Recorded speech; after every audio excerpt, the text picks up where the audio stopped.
Yo.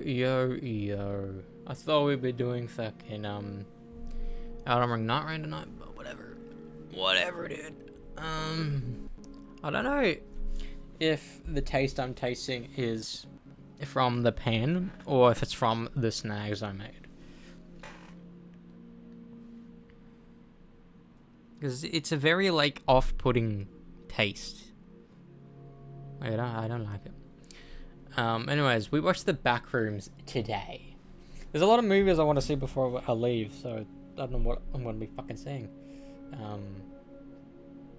Cheap Detectives I can't watch because the final day's tomorrow, supposedly. But the Backrooms, I went in with nothing. No, I had known absolutely nothing about this fucking movie. Zero. Nada thing. I legitimately knew nothing. And now, because like the film began, basically, from what we saw from the trailer. You know, the black guy's the main guy. We're following him, and that's probably the best part of the movie, is that he's discovering it and going through it slowly. And like it's the eeriness, this creepiness, and like face cam, then not face cam, POV. Then we like found footage type stuff, which made it feel like cool, and it felt like akin to what we saw online. But like even one of the cooler parts is when they go on with the employee guys, and I feel so bad for at least because the girl, we didn't see her die, we just saw her in a fridge. I don't like what made the movie shift from I really like the eeriness to this to just it's like not a mediocre film but like a forgettable film at the end, is when we shift from the black guy being the main character to the therapist. Shift from Clark to Mary. Like, is there some significance to Mary's mother in the psych ward? Did she know about the fucking backrooms? I don't know. But, what happens for some reason is that off screen, Clark becomes insane. He chokes out Mary, and they wake up in this weird house, and we see like the weird versions of people which are dubbed like remembrances or like memories of like people in the real world. So that's the copy down here, and it's revealed later that the big bad guy, the big beast that was stalking them throughout the entire movie was Clark's remembrance, which doesn't make sense because from the end of the movie we see that since Mary was in there, there's now a remembrance of a memory of her in there. So like, how is there a Clark weird? I don't fucking know. And we find out that these beings are made out of rice or something. That was weird. But like the ending, like I went in with some people complaining about how the first two acts are phenomenal and the final act is a bit weird. That is the case. Like the final act just completely turns it on its head because like there are people that know about the backrooms, have been exploring it, much like people in the Upside Down. But these aren't like scientists. These are people who manufacture fucking MRI machines, and they found about this, and they're just learning about it again and again and again. And they're most likely going to kill Mary because she knows too much, which is kind of weird. So like it's setting up a sequel, I'm assuming, but like this is supposedly a follow-up from like Kane's shorts as well, which I don't know, like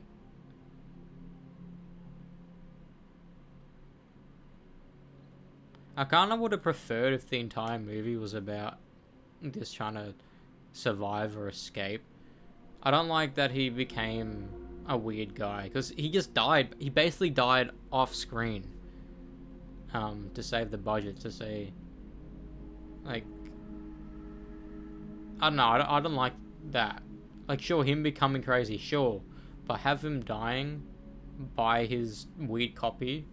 And the weird revelation to me that I had by the end of the film was that we saw a camera on Clark, right? We saw a camera on him, and someone was watching him.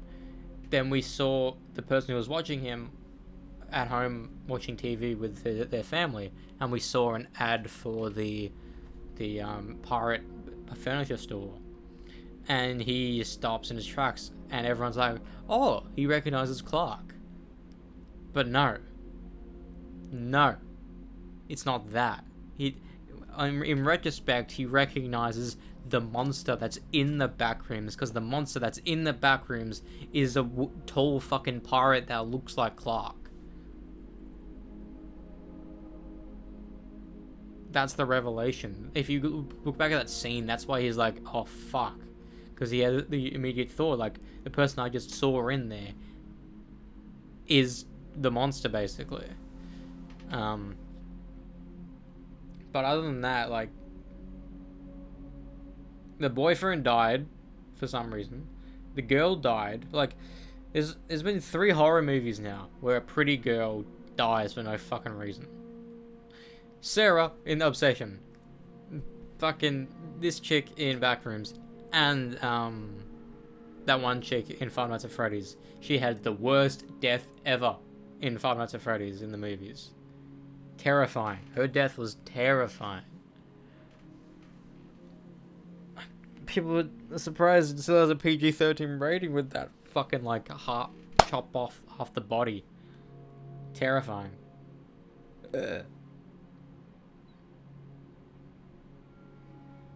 Anyways, let me watch Charlie's opinion on it, because I'm assuming he has known about the backrooms longer than I have. He knows about all the lore, and Spadicey knows all about all the lore too.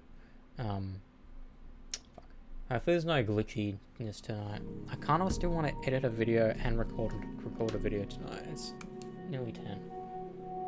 Gotcha. My gotcha.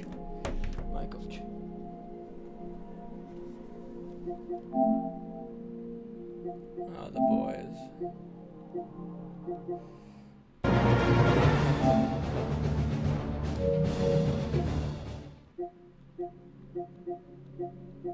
What's he playing? Mafia. Has he gotten the plats for all the other games?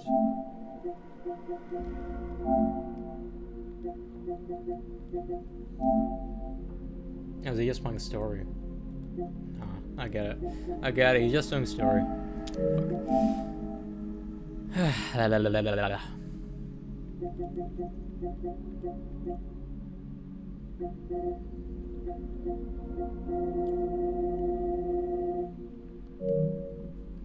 I'm nearly at the same amount of Platinum C has. I've got to bypass him soon. Spider-Man.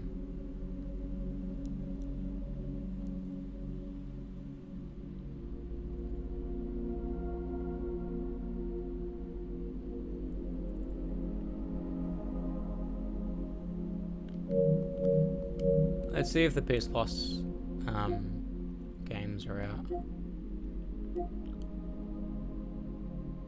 They are.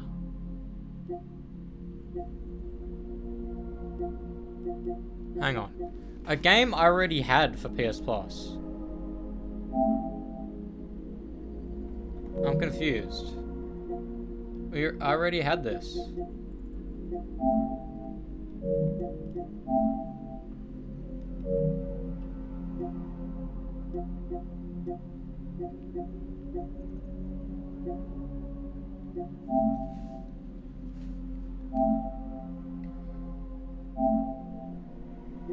Yeah, I already got this, I don't know why.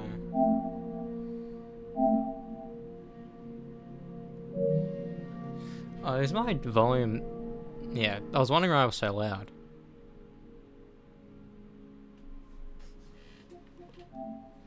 And now it's very fucking quiet.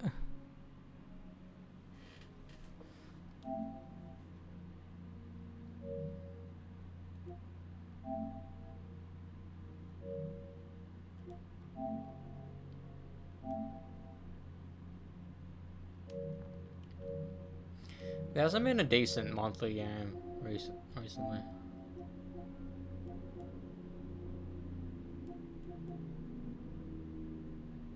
Oh, that was last month, I think.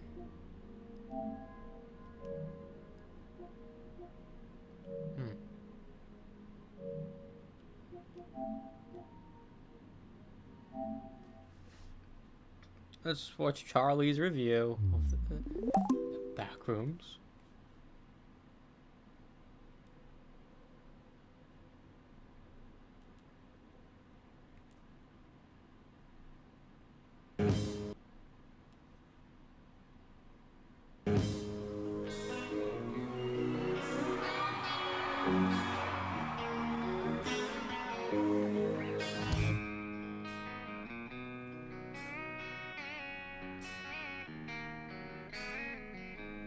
Lay beside me,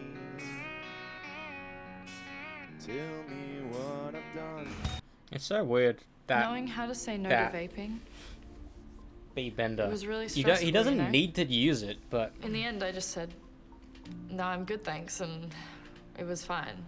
Because being friends doesn't depend on you vaping. I wish I knew that earlier. If you remember this happening, it might be time to get retirement ready. As a REST member, you can take a quick retirement health check at no additional cost, so you know how you're tracking. Rest. Super simple.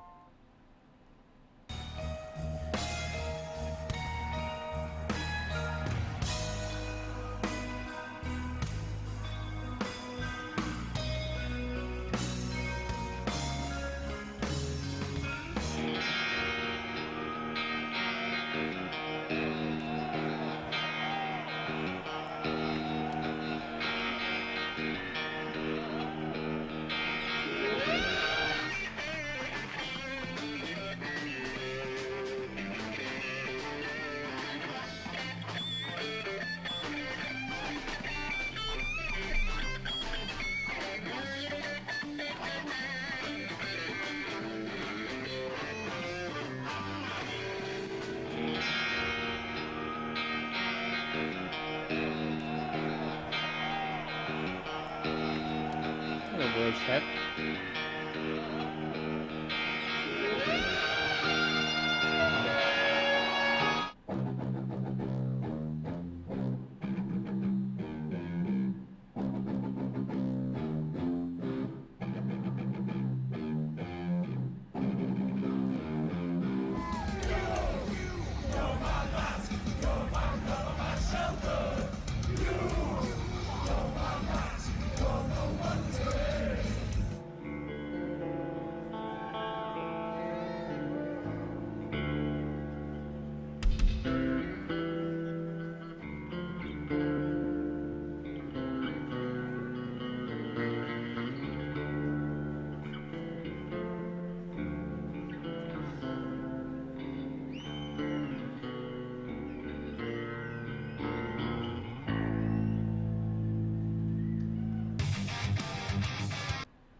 This won't hurt, I swear. She loves me not, she loves me still.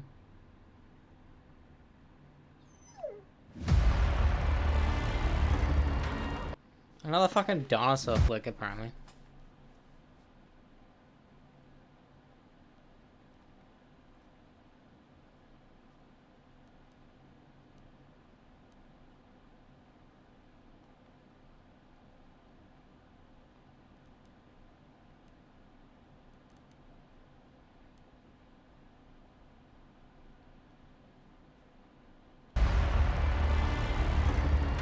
Anybody else see that weird light last night? What weird light? The wind was blowing all crazy. Starbuck was freaked out and barking. Could have been lights from a helicopter. Or a UFO. Aliens. Shut up, Dad.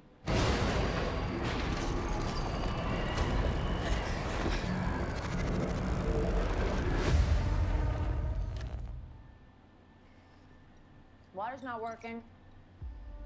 Looks like the whole neighborhood's lost power. The hell was that?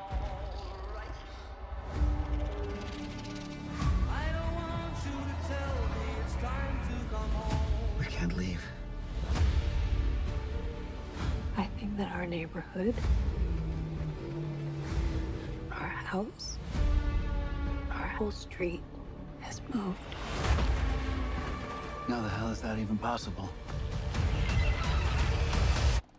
Get out of there! Run! What the hell's going on? Get inside now! I just heard a gunshot. I don't need you to worry for me, 'cause I'm alright. Gather supplies. Grab anything you can use as a weapon. I don't care what you say anymore, this is my What are we gonna do? We're gonna survive. leave me alone.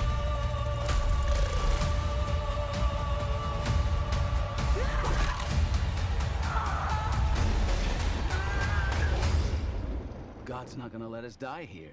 Greg, you only go to church at Christmas and now you're telling the kids God's looking out for us? What about the people who are out there getting eaten?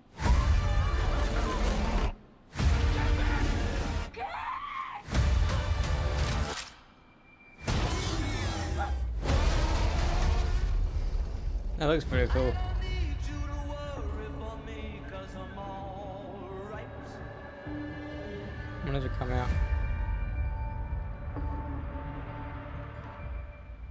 August. Damn. Jurassic Park. Stranger Park, Jurassic things.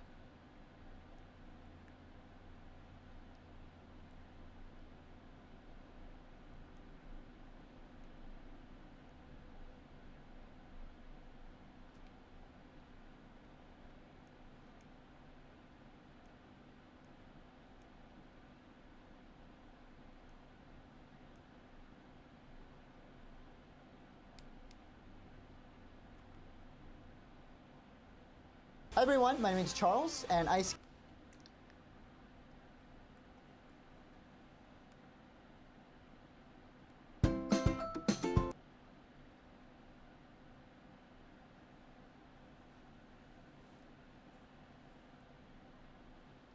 Hello. Welcome. What the fuck? I don't even know what this is.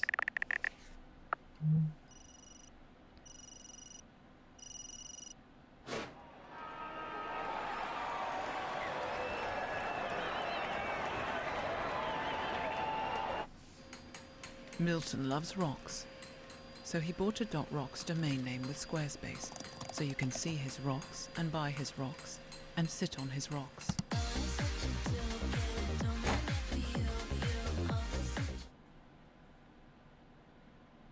Hello. Welcome to. Oh. Yeah! Welcome to Rockfest! Yeah! I don't remember how the song starts. Me neither. It's okay. We have 4 seconds. We have a 4 count.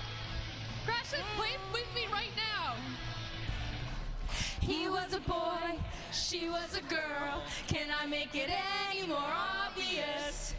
He was a poink, she did what's yellow, what's white? What more can I say? He wanted her, she'd never tell. Secretly she wanted him as well. But all of her friends stuck up her nose, and they had a problem with his baggy clothes. He was a skater boy, she said see you later boy. He wasn't good enough for her. She had a pretty face, but her head was up in Why do people always play Guitar Hero with your hands straight like that? It pisses me off. 5 years from now, she sits at home, feeding a baby, she's all alone. She turns on TV, guess I'm genuinely pissed off that people can't play the game properly.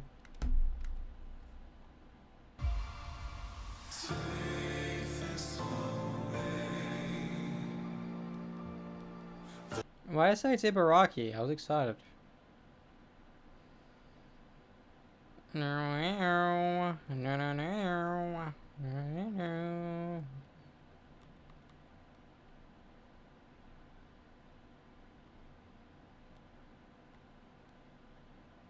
Yeah, even... No, I did not just get out of the shower, and I didn't just walk in the rain. I am actually just this greasy. This might be the greasiest you've ever seen me. I'm like a cryptid caught on camera right now with all this oil surrounding my flesh and hair. And the stench.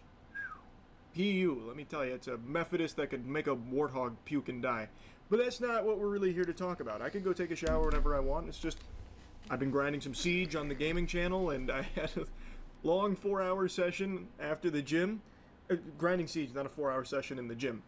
But, and now I just want to yap about something, because I once again dove down a rabbit hole that we discovered last night on stream with my Lost Media Challenge. Some of you who've been around for a while might remember, quite a handful of years ago, I issued a public Lost Media Challenge with a bounty of 25k to anyone that could somehow recover the hundreds of videos I deleted about a decade ago. When I was a young lad, I had hundreds of Gears of War montages and 1v1s and a bunch of other gaming videos for like Devil May Cry 4, some Rainbow Six Vegas, all kinds of stuff. Some of them camcorder and then some of them with my Dazzle Platinum capture card. I think this is now the 4th video in 3 days I've made on this massive LEGO scandal, but I can't help it. This is one of the crazier stories I think I've ever covered. All of this started over Legos and is now at a point where Reckless Bin, the guy who was really investigating it and blew the lid off of this, spilled the... Yeah, even more unhinged craziness. Don't let anyone tell you superhuman.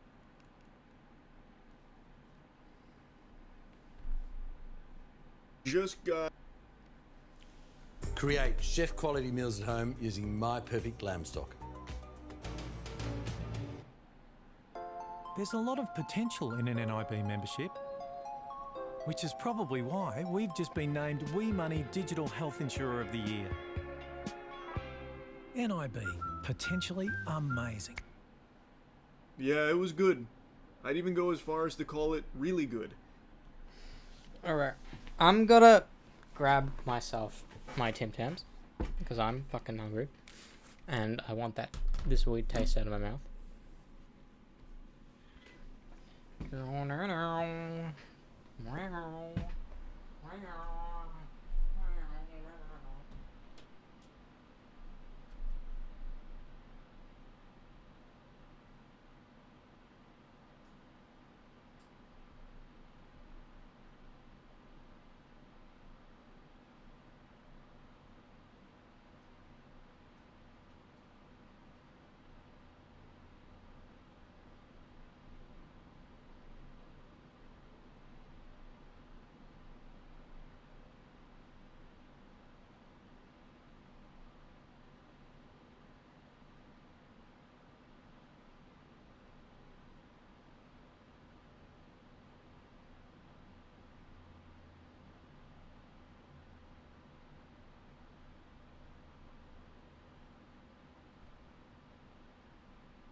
Yo. Thank you.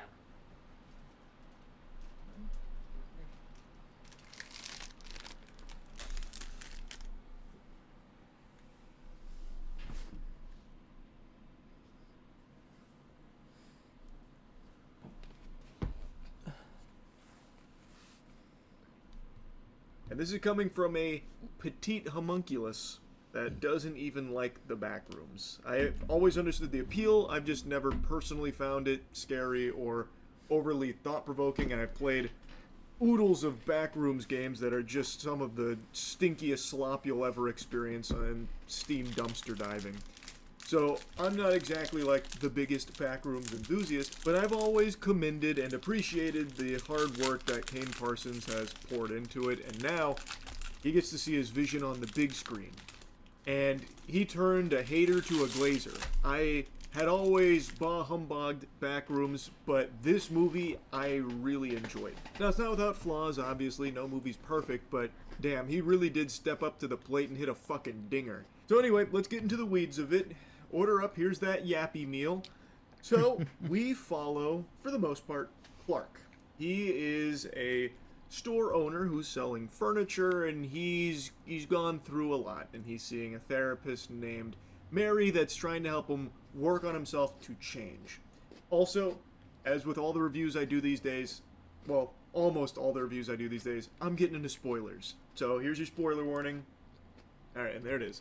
So he is seeing Mary after he's been kicked out of his own house by Barbara, his significant other, and now he's living at the store, and he hates it. He wanted to be an architect, and he just unfortunately wasn't in the cards for him. Now he owns this furniture store, and he is just filled with this bubbling rage. And when he is going through an exercise with Mary, it becomes very clear that he has some deep-rooted anger and has this lack of ability to accept things that are his fault. He has a drinking problem. He lashes out. He bears resentment towards Barbara because he's paying for her to go to school to be a lawyer and not contributing. He pays for the house, but now he's kicked out of the house. It's not fair, and it's not his fault, that kind of thing.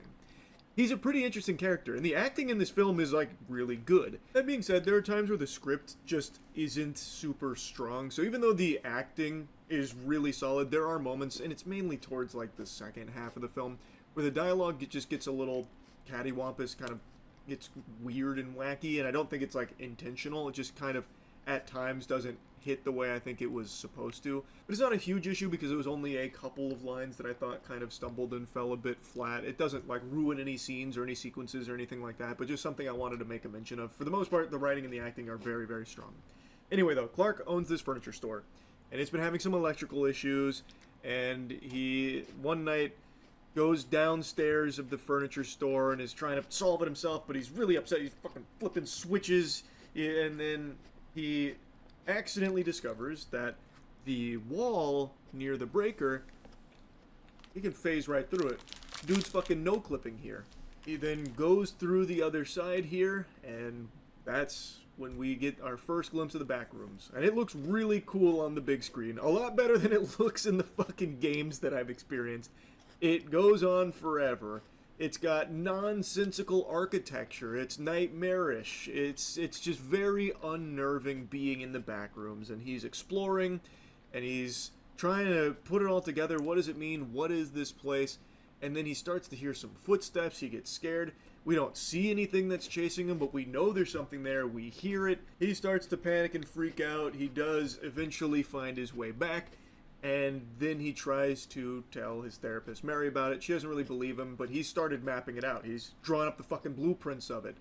And he wants to prove its existence, that he's not crazy or anything or having some psychotic episode. So then he has one of his employees and her boyfriend come with him to the back rooms to film, and that's when we experience the exploration and the eeriness, the creepiness, the nonsensical nature of the back rooms through this old school camera. So it's all grainy, and this isn't the first time the movie did found footage. It opened with a found footage, you know, camcorder style sequence, and I know a lot of people are really tired of it because it has been exhausted. They have milked found footage to death. There is not a drop of milk left in those titties. But I would still say it does very well in this film, especially when the backrooms was built upon found footage. At least most of the content is around old school camcorder videos where some poor soul falls into the back rooms and ends up in a library that's shaped like a DNA helix, and maybe the fucking Babadook throws a pie in their face. Whatever. Found footage is integral to the DNA of the backrooms, so obviously it's got to be here, and I do think they do a good job of making it not like the most trope, cliche-ridden found footage you'll ever see. I think they did a good job of making it interesting. We are not just seeing, like, jump scares or whatever through the camcorder, we're seeing a lot of the back rooms and trying to like map it out ourselves, and we're hearing things, we're seeing things, we're watching the group here try and explore deeper to see what's down there. You get like a laundry room section, then you get this monster that you can't quite make out the shape or the actual look of it, and I think that helps elevate it. You see the panic as the guy's trying to run back, pull me up, pull me up, pull me up, and then ultimately ends with the entire group being pulled down by the monster. We see blood splattered all over the place, everyone's screaming, and this is all through this 90s camera. So it's definitely got like that old school VHS camcorder style feel that I think is always something that can make it creepier. Especially when you are dealing with like a monster. I always think it's best not to just go whole hog and show the monster outright, because that takes a lot of the mystery out of it, and the scarier experiences when the audience isn't quite sure what they've seen, which is something I said about Obsession. I thought Obsession did a great job of that with its lighting, how it would like obscure Nikki's face and make you on the edge of your seat, like trying to figure out like what expression is she even making, what's going on there. Like I think that's when horror is at its best, when you're not entirely sure what the threat is, but you know it's a threat. And the Backrooms, in a couple of instances, does that too. But the Backrooms also isn't shy about just showing the creepy things. So as Clark is exploring the Backrooms and running away, he of course keeps the camera with him, so we're experiencing it too. We see like a Christmas tree, we see a lot of like furniture that's clipping into walls, we see a lot of rooms that just don't make any sense, but we also see some potential enemies down there. Like a woman who just starts charging at Clark, and that freaks him out. Eventually, we then leave this adventure here with Clark, and now we're focusing a bit more on Mary. And we've been getting flashbacks to a very troubled childhood that was traumatic for her, with her mother going through very severe mental health problems, where she wasn't even letting her daughter outside.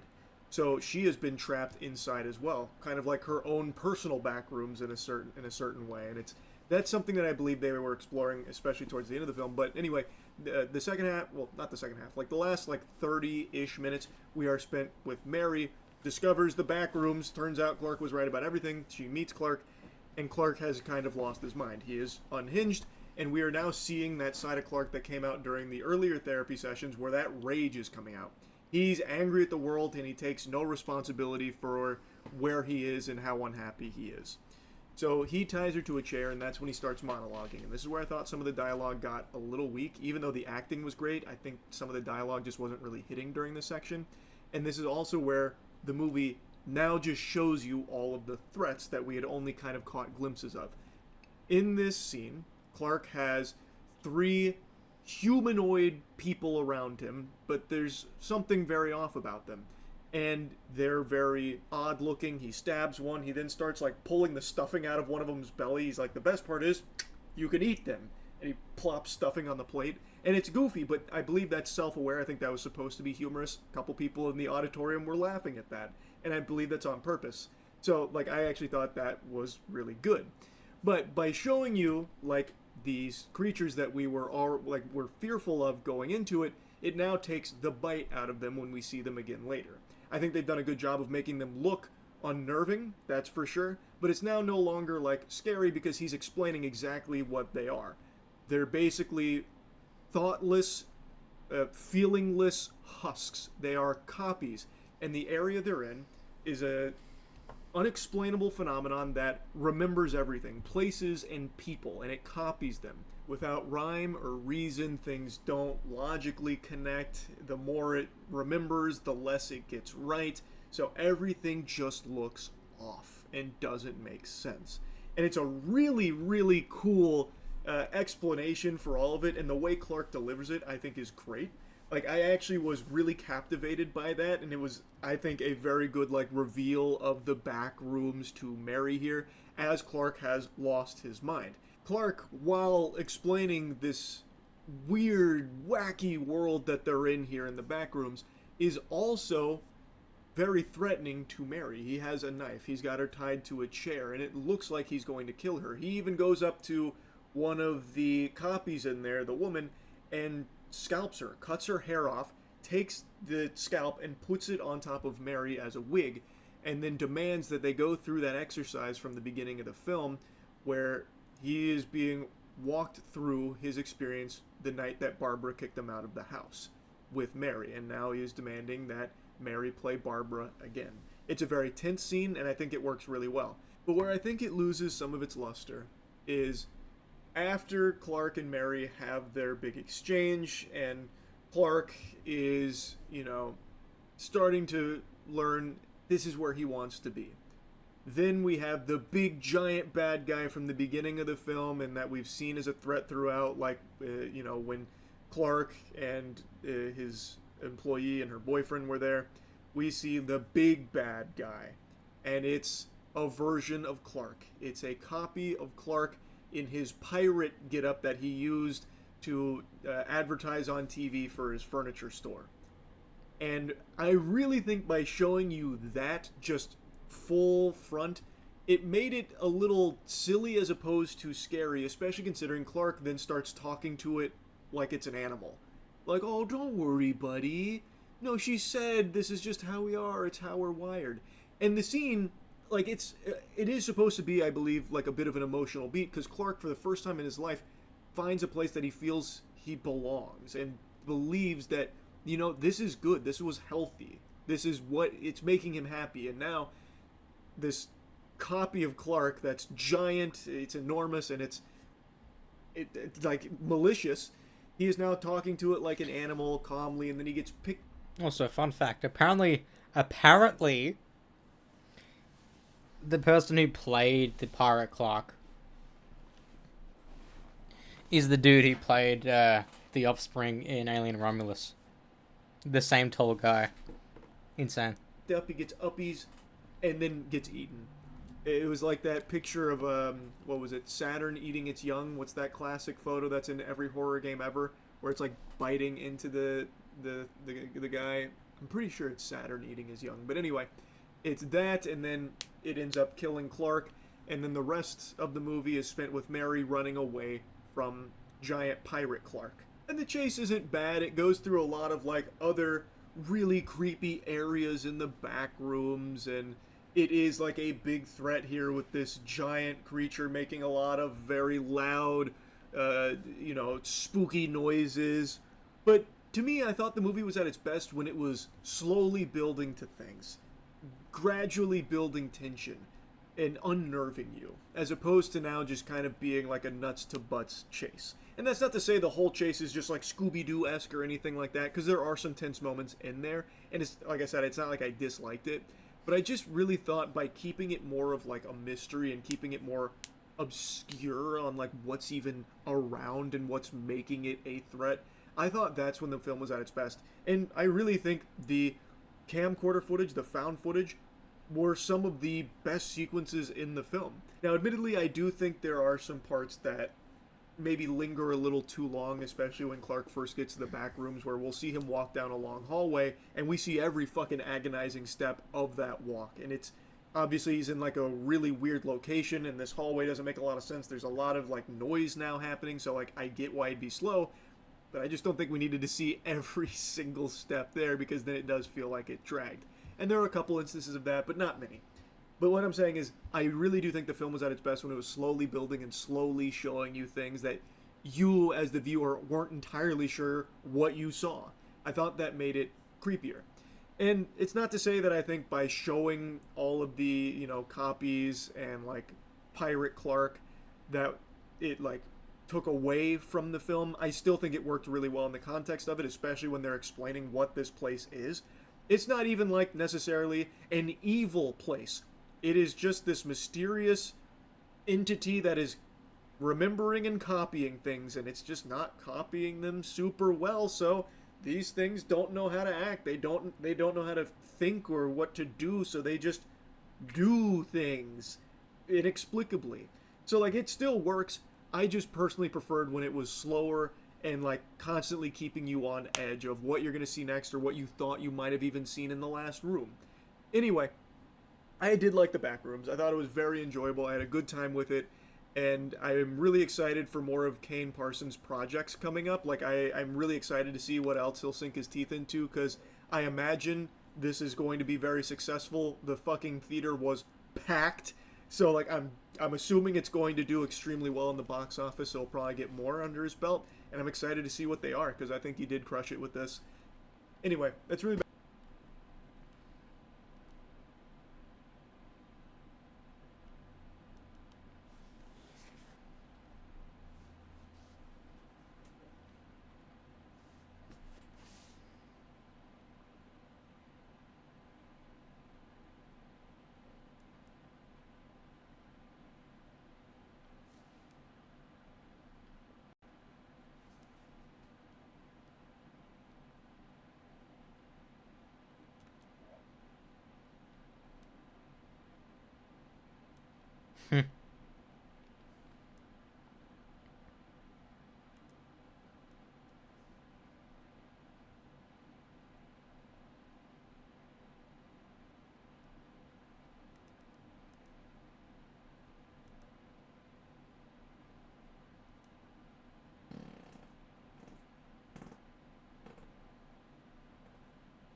It's implying that the scene was like 2 months later.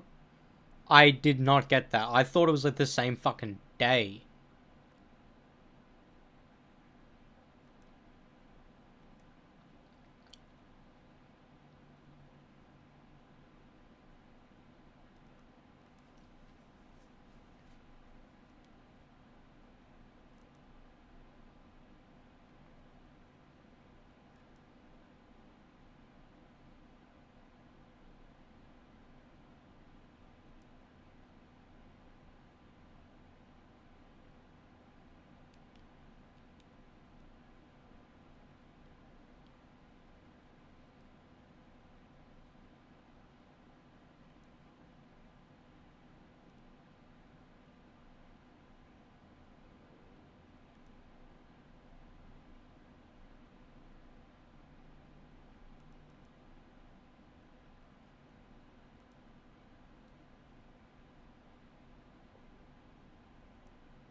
The future of fast is here. Surely these will need a long wash. Nope. Vanish Gold Pro Turbo contains a unique accelerator system that turbocharges stain removal so you can drop to a short wash.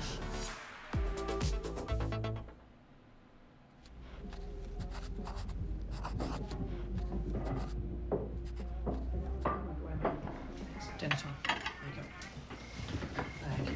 Who's hungry? Hello, welcome to Smosh Asks, where there are no stupid questions, and boy howdy, that's good because we got a lot of them. Today, we're joined by the director and creative mind, whatever you want to call it, behind the new movie Backrooms. Everyone, Kane Parsons. Kane Parsons. You said the back rooms. Back rooms. The back room. That's how they say it, right? No, that's how you're Because, supposed to say it. by golly, I can't believe we've entered the back room. What is this? Some kind of the back rooms? Is it the back room? No, what? No. Okay, I didn't think so. It's like the movie's room. just back. It's like room versus the room.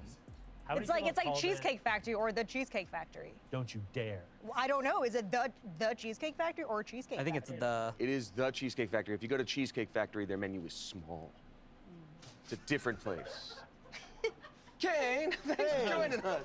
Absolutely, it's good to be here. How many people have called it the backrooms, and do you want to stab them? No, I mean, well, because it's like an open source thing that anyone can connect with online. Okay. That it's like. But your movie specifically. My movie is Backrooms, but like it's not a big. I don't think it rattles the experience. Was there for ever people. like a discussion? It's like, do we want to call this Backrooms? No, I mean, I pitched it as just Backrooms, and it just was really simply picked up like that. Just And I nobody say it, ever tried to change it? No, I don't think there'd be any benefit. I hear people frequently, like online, just in the discourse, people, when someone does misspell it as Backrooms, or the Backrooms, sorry, people will say, it should just be Backrooms, that's sleeker, that's, you know. I think people, Backrooms is so great. I personally think Backrooms is more elegant. I agree. I agree. Have you thought about potential sequel names? Okay, I unfortunately have, yeah. Hell yeah. I don't know, sequels are tough. Like, I like the way I do it on YouTube, where it's just Backrooms hyphen episode name. Like, that's my preferred That's how way we of do doing it on Smosh Games. When you're, you know. Have you ever thought about doing backrooms, but it's just photos, and you call it back shots? You know, What was that, our third question today, or? Yeah, what was, you know, I think I gotta, you know, it's been great. Wait, let's follow this thread. Maybe we should. Has anyone ever like had sex in the backrooms, do you think? Oh. Oh my God, that's not what I was thinking. That's a great question. What? If I had to guess, it's like probably somehow. Wait, you meant like because he said that, and yeah. You guys, what? Gotta go. I don't. These you are. guys. We were talking What's about curveball happening? questions 'Cause, before like, this. when I had not prepared for these. I didn't prepare for it either. Yeah, because like on a plane, you call it like the Mile High Club. What would you call backrooms, like. What would you call it in the back room? Yeah. I know what you're saying. Something liminal, like the liminal team. Liminal gang. Okay. Really? Oh, yes. I have a question for someone like me who's not really familiar with the backrooms or back shots. I would like to know, maybe in like 2-3 sentences, like give me like a breakdown of what backrooms are. Can I be overly contrived for a second and just ask, like, what would be? There's like the cultural definition of like. I think there's a bit of context that is helpful, but then there's also, I think the context. I'll ramble through it, because you need the context. Otherwise, like the story in isolation is, yeah. So essentially, like the backrooms originated as this copy pasta on 4chan, really just this one initial post where someone had combined an image of sort of this yellow off yellow, like piss yellow. It's not nice to look at. Sort of, you can't tell if it's an office space or like the back of a furniture store, or this yellow wallpaper, kind of moldy, gross-looking carpet, and a drop ceiling that maybe isn't the most well taken care of, and of course the fluorescent lights. So like the caption sort of set up the idea of like, if you no clip out of reality, which is like the gaming term, phasing through the surface, you'll She's a end big up. gamer, so I know exactly what that means. I've gotten used to having to say no clip a lot, or like explain no clipping. I'm looking forward to that being a part of the. You glitch through a wall. A clip? Yes. You glitch through. A clip is when I glitch through a wall. Yeah, you phase through existence, and you end up in. It's using gamey language, but I don't think the concept itself has to be boxed into that sort of game space. It's like you fall out of reality, and then boom, you're in this miserable, really monotonous, just kind of mediocre place in all directions forever. It's like, wow, wouldn't that fucking suck? That'd be terrible. Like, have you ever been, like, you know, where they host events at in hotels and stuff? Yes. And you're back there, and you're like, where the hell And you get that weird am I? sinking feeling. Yeah. No, it's like it's the relatable feeling of like when you're a kid and like you're too young to fully make memories, but you're like, yeah, my mom brought me to this place and she just wait here, Yes, and I was yes. like, what the hell is that? It's that vibe. Yeah. I know exactly that vibe. Boom. We're there. Do you want me to tell you about the vibe? Yeah. Okay, Honestly, so what, yeah, Kane, you sit down for a minute. No, I'm listening. You tell me about that This vibe. actually directly goes to, I would go to China with my family. Then my mom and my dad would just drop me off in their like office space and just like fluorescent light. And then I would just like be by myself walking through staircases, and there'd be just like abandoned like sewing machines.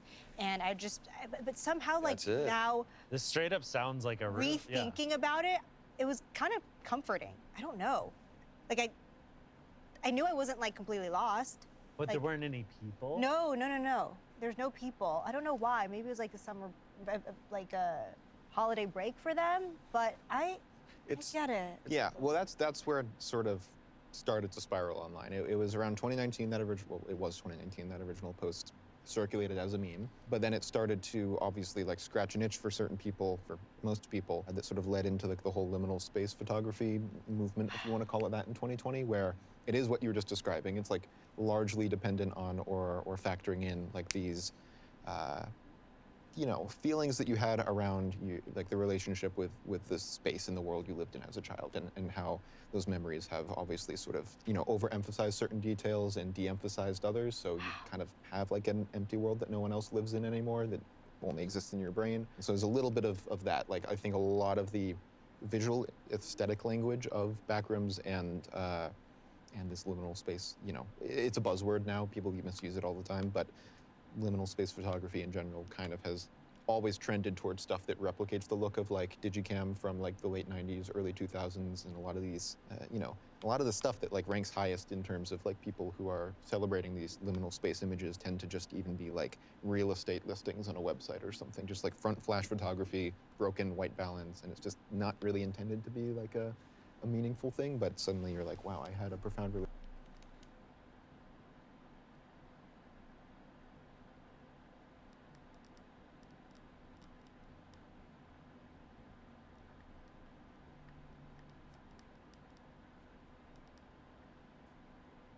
Hell yeah!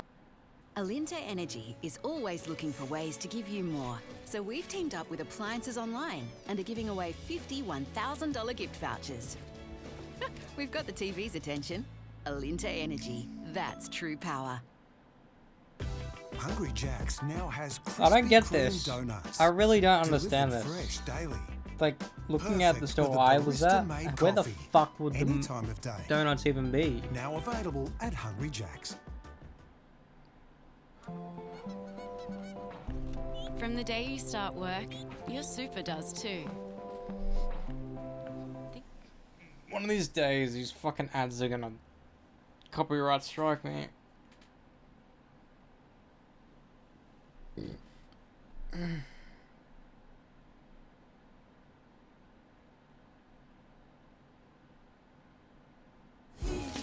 Yes, no one does. Are high fives okay? Do you consensual high five? Hey, because you know sometimes when you're brushing your teeth, Yeah. you're just like, I could swallow this.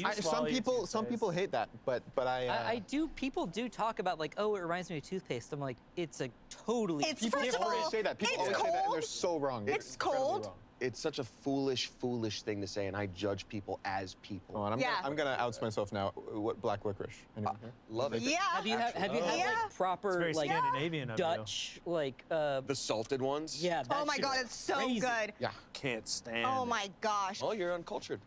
Yeah. What about pistachio or pumpkin? Dude, pistachio ice cream? Yeah. Oh, yeah. Pistachio? Pumpkin No. ice cream? Pumpkin? Yeah. Wait, why? What is the relationship? Why are they mentioned together? Olivia's just saying P Yeah, words that's now. actually a really good. Hey! Kane, Wait, actually, wait. I have a... Oh, wait, okay. 6, 7? All right. Yeah. Is 6-7 in backrooms? We had. Oh God. Oh. Whoa! We no. We struck pay dirt. Yeah, there's a home address where leaves are blocking and only numbers visible are 6, 7. No. And that's in the film. Yeah. That was not deliberate and Whoa. Dude, we're gonna be in the theater. No, dude, this it's could be crazy this how could be the much, next like- chicken jockey. I think there's a few of them in the film. It's hard amazing not to. how much that was like, oh, that's so stupid. And then I started doing it ironically, thinking if people my age do it, it'll go way faster. And now I'm just like, yeah! Like, it's the monkey thing. I still don't know what it is. Exactly. That's okay. And that's It's correct. okay. That's fine. Actually, I do have a question for you. This is one that I did prep. It's sort of a would you rather. It is a would you rather. Okay. Would you rather unlimited bacon, but no games? Okay, well, you're getting ahead of me. Sorry. I'm sorry. Or just let me finish. Or unlimited games, unlimited games, but no games.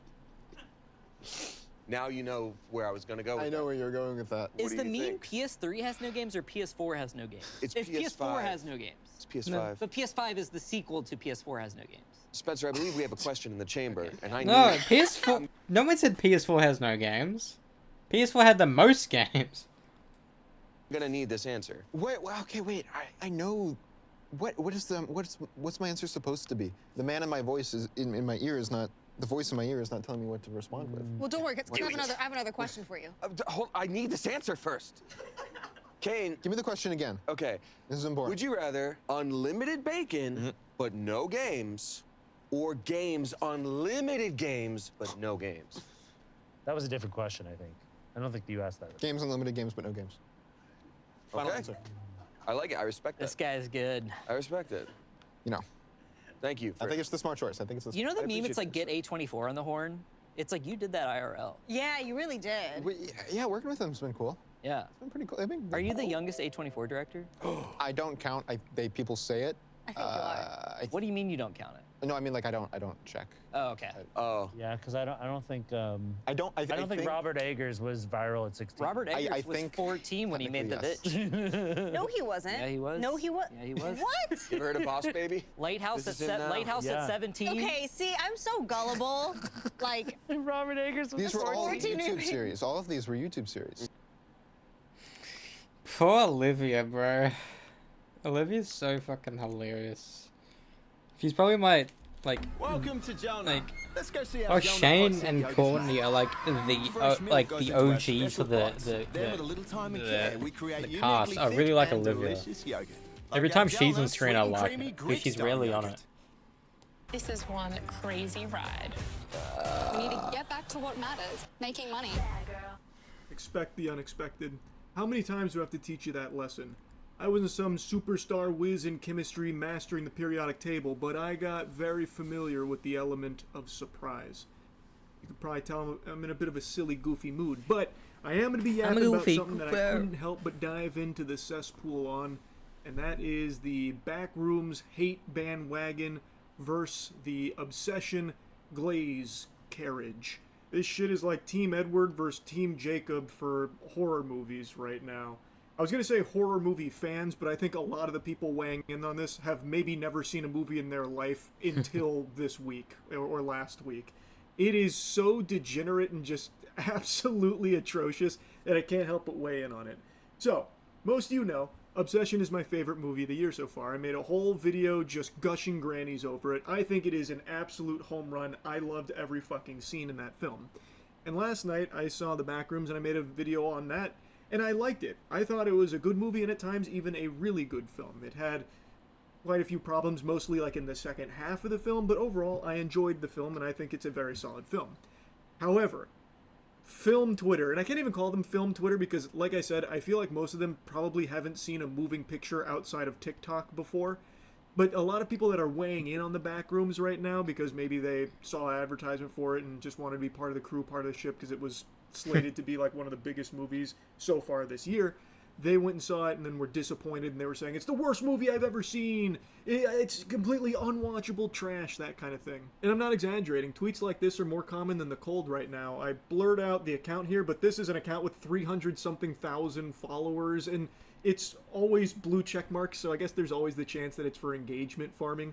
But this individual writes, went in with an open mind because I love Backrooms content, but beyond a shadow of a doubt, this is probably the worst movie I've ever seen in theaters, and most definitely the worst film I've seen opening day. What a disappointment, lol. They then never explained what they didn't like about it, just, it was bad, can't watch it, worst thing I've ever seen in theaters. And there's nothing wrong with not liking it.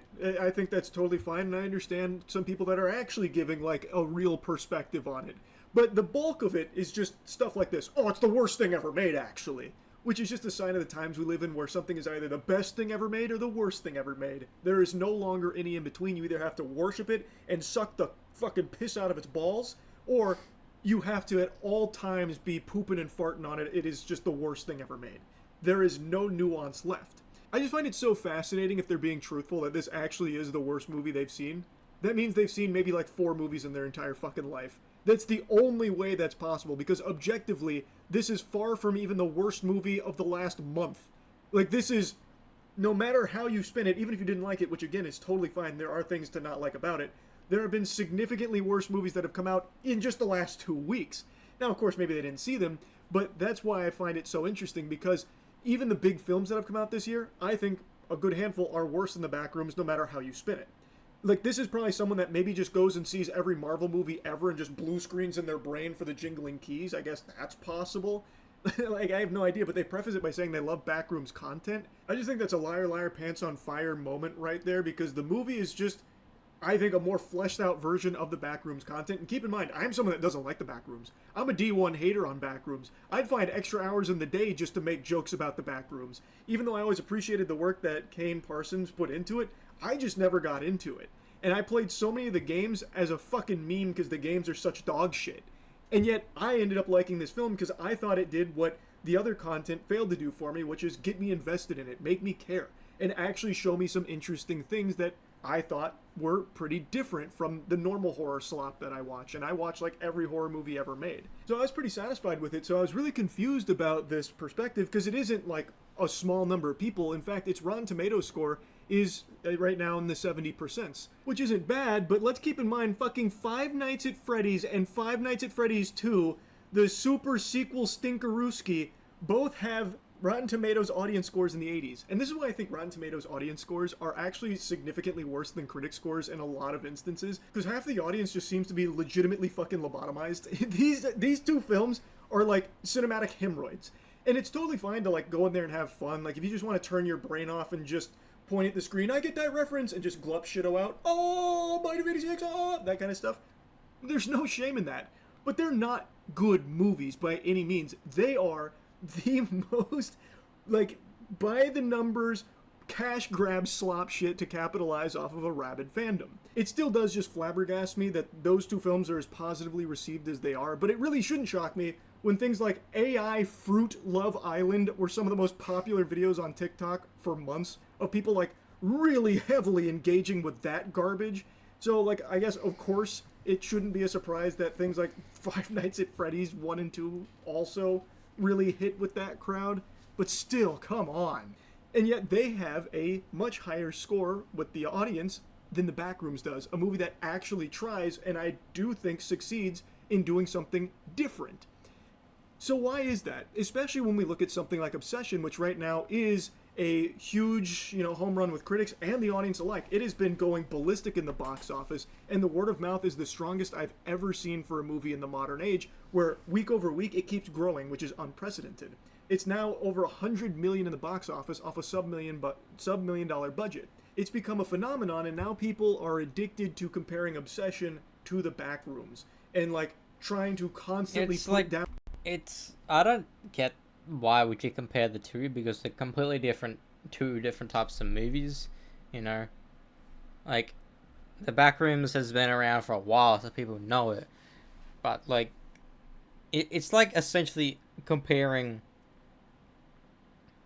like Superman to like The Matrix. It's like two completely different movies. Whilst they're both good, they're completely different. You can have a preference of which you like more, but like, why would you compare the two just because two YouTube personalities made it? And bear in mind, Kane Pixels isn't your standard YouTuber. He just happens to put his creative shit on YouTube. Nor is Curry and Cooper. They just make shorts and like standard shorts, not fucking like reels and stuff. No, they actually make acted shorts. They're not standard YouTubers. They were always created from the get-go. They just, YouTube was a place for them.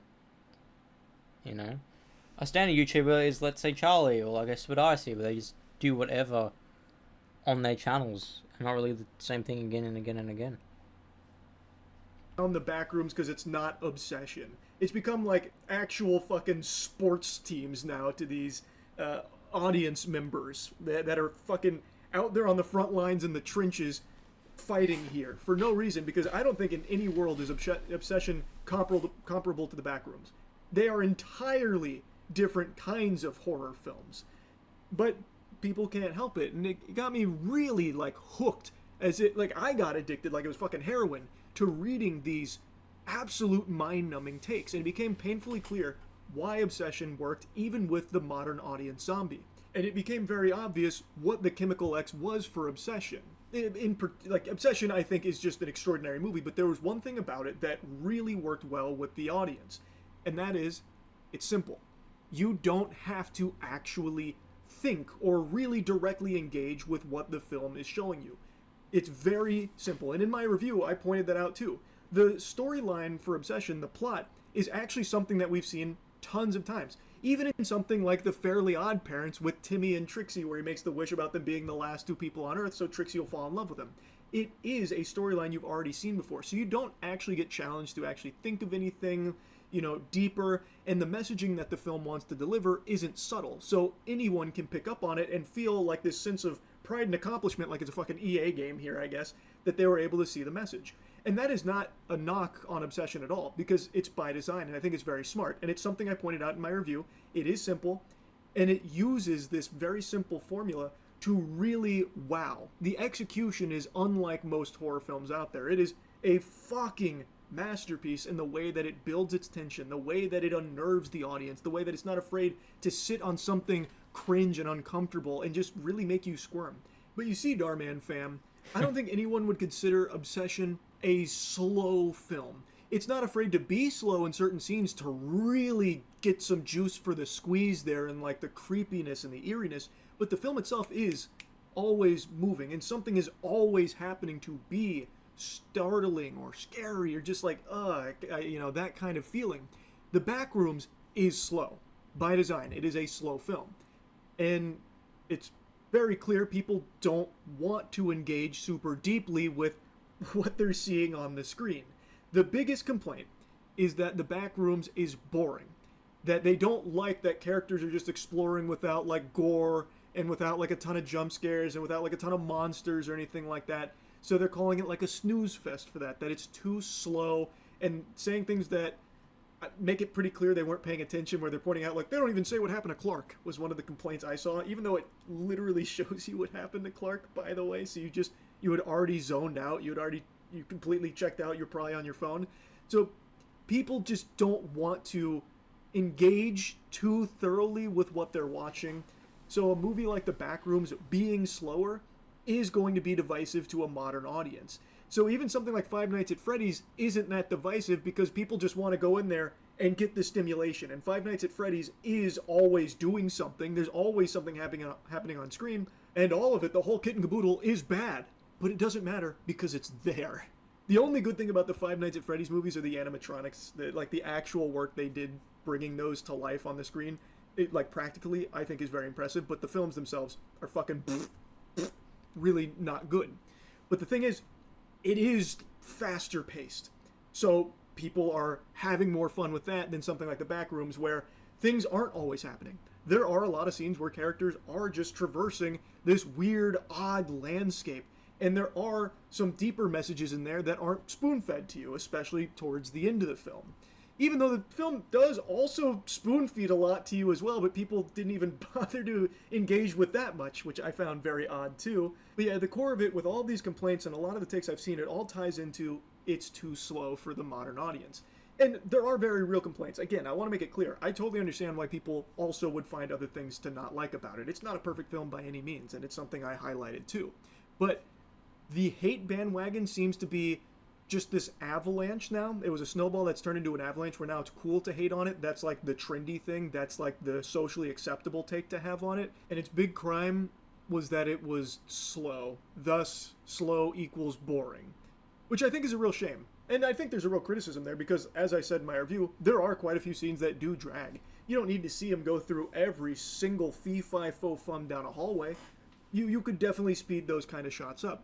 But even outside of that, a lot of the film is spent in like this found footage where they're going through here and maybe you're catching glimpses of monsters and stuff, but you're not like immediately getting like jump scared or seeing something super scary. You are going on a slow burn journey.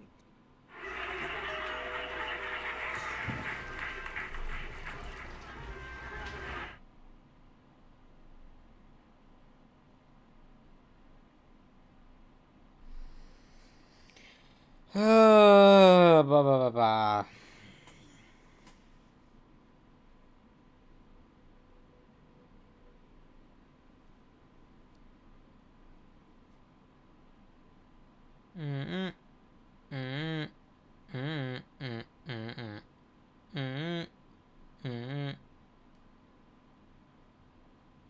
I've been there.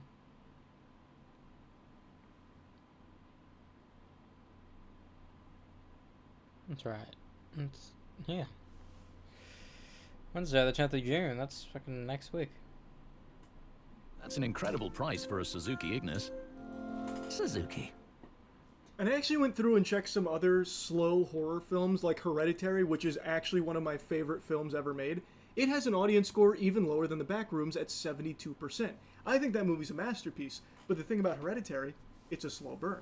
And I remember back when this first came out, a lot of people had the same complaints about that as they do right now with The Backrooms. It is very much not a secret, and it's not rocket science, and it's not hard to see that the thing people dislike the most about movies is if they're slow. Even if it's slow on purpose, even if it's slow for the sake of building this tension throughout the course of the film and trying to hopefully get you hooked on it to engage with it, people just don't want to. They would rather it just get to the point, which is a big thing I saw in a lot of the conversation around this movie. They think that it was aimless and that it was such a slog because scenes would go on where they're just walking through weird rooms. Who cares? Yawn, show me a monster.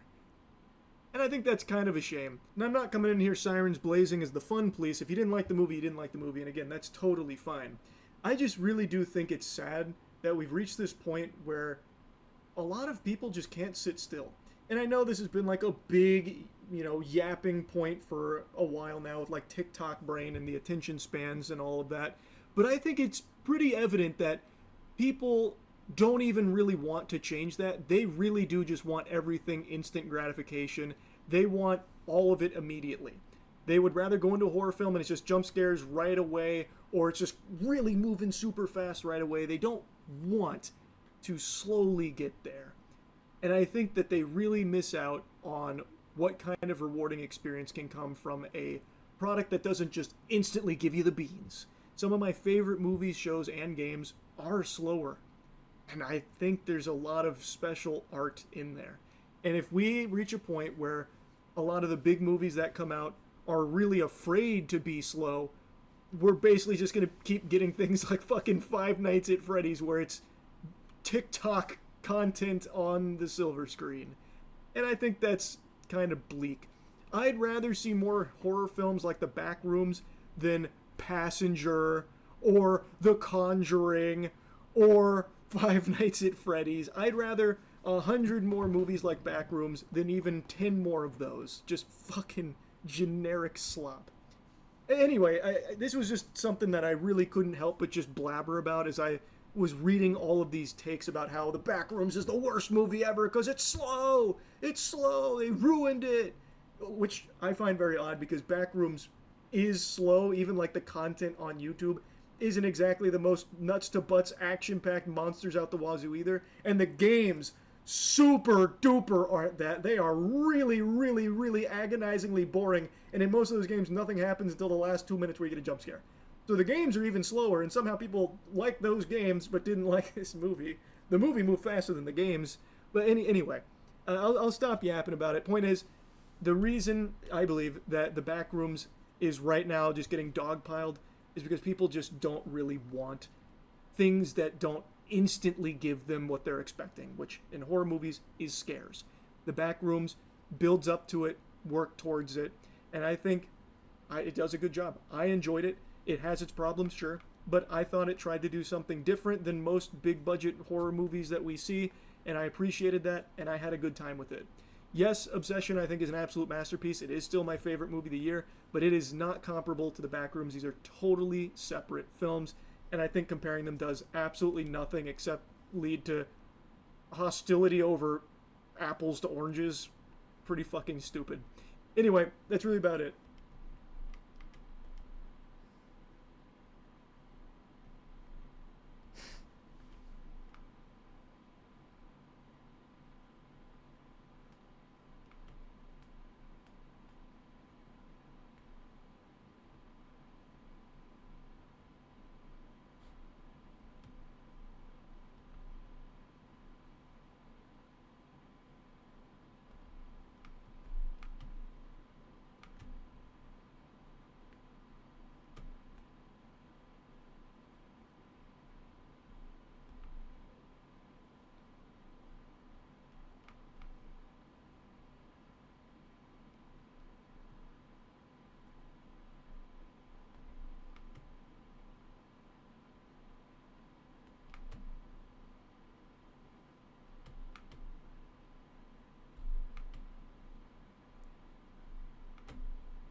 Hungry Jack's now has Krispy Kreme donuts, delivered fresh daily.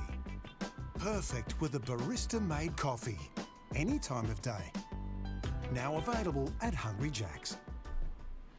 What are you waiting for? What are you waiting for? I need to see the reviews for this. Hello, Smurfians, and welcome to the backrooms, aka the Dallas underground tunnels. Today we're gonna be tapping around and all the things. Listen to this. Come here. We have 2 mics, one here, one other ear, and we're a little nervous. Are we a little? Come here.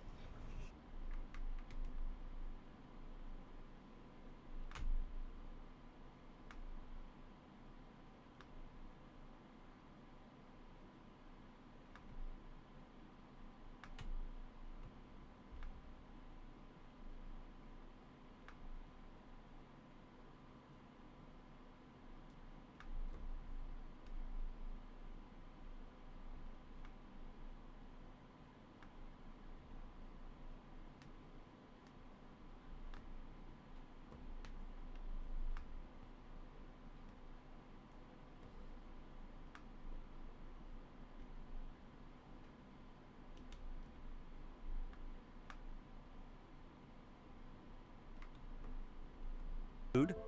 How do you define food? On the scale between soup and table, like, how close to table are you able to get? These responses scare me more than the backrooms. This adds such a layer to it.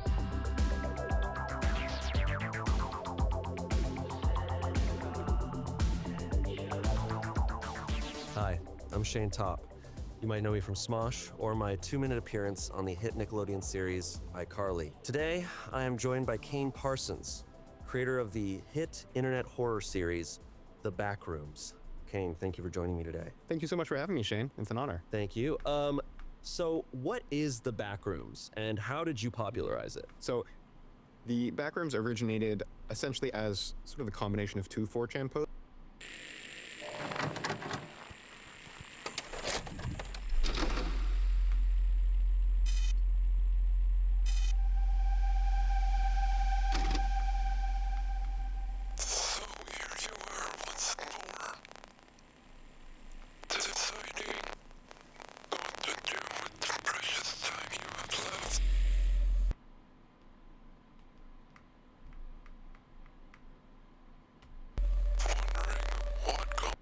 Okay, I'm ready. I don't know how to play this game. I don't know either. It just says reach the exit, so whatever that means. That's fine. The backrooms can't contain me. What is this place? Oh wait, am I not with you? Oh, that thing doesn't want us to escape. We gotta find the exit. We gotta fix something. Oh, we gotta find each other. Oh, I see you.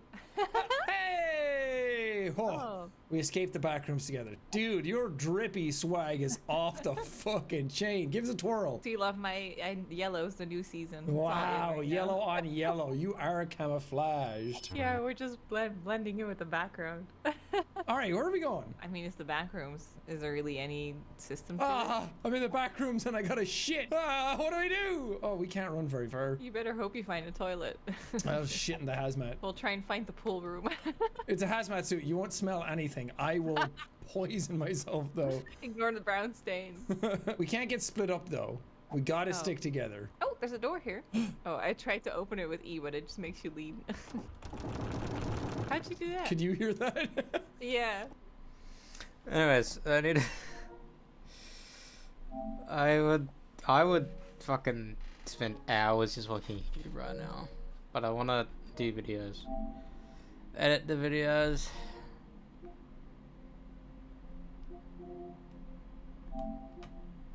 And then you go to the bathroom.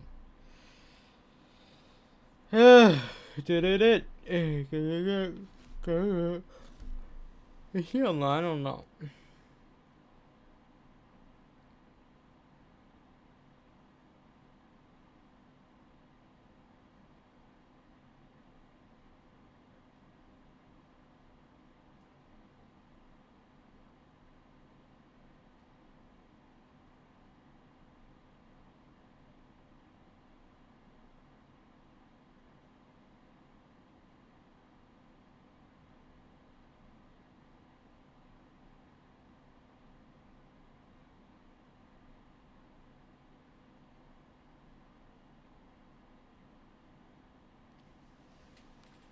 There is no life at the end of this war.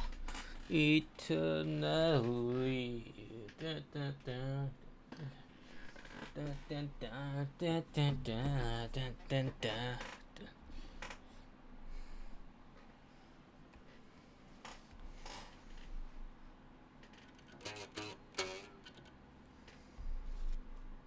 That song's stuck in my head.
I say I'm gonna punch you in the face, but realistically, no, I'm not. But metaphorically, I am. Like, don't walk up to me and be recording me unless you want to die.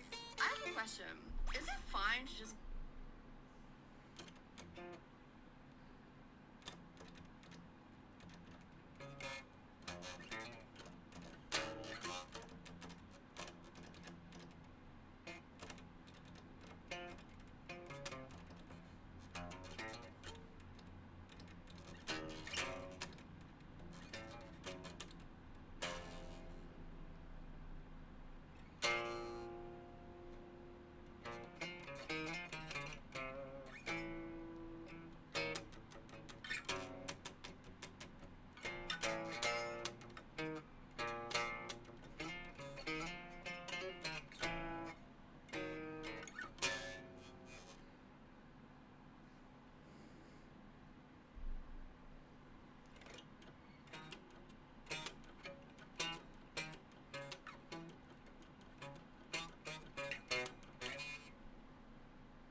There is no life at the end of this war. Eternally.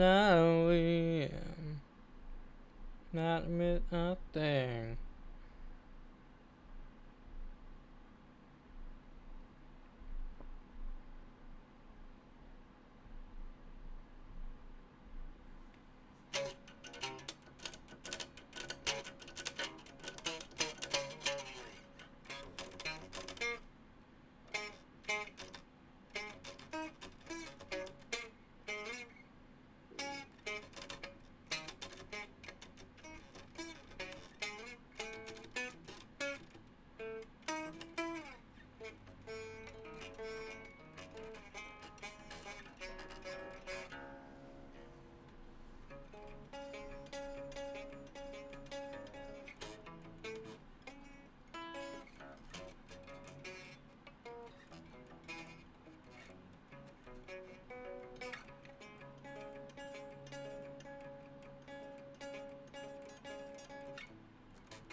That's with nothing at the end of this war.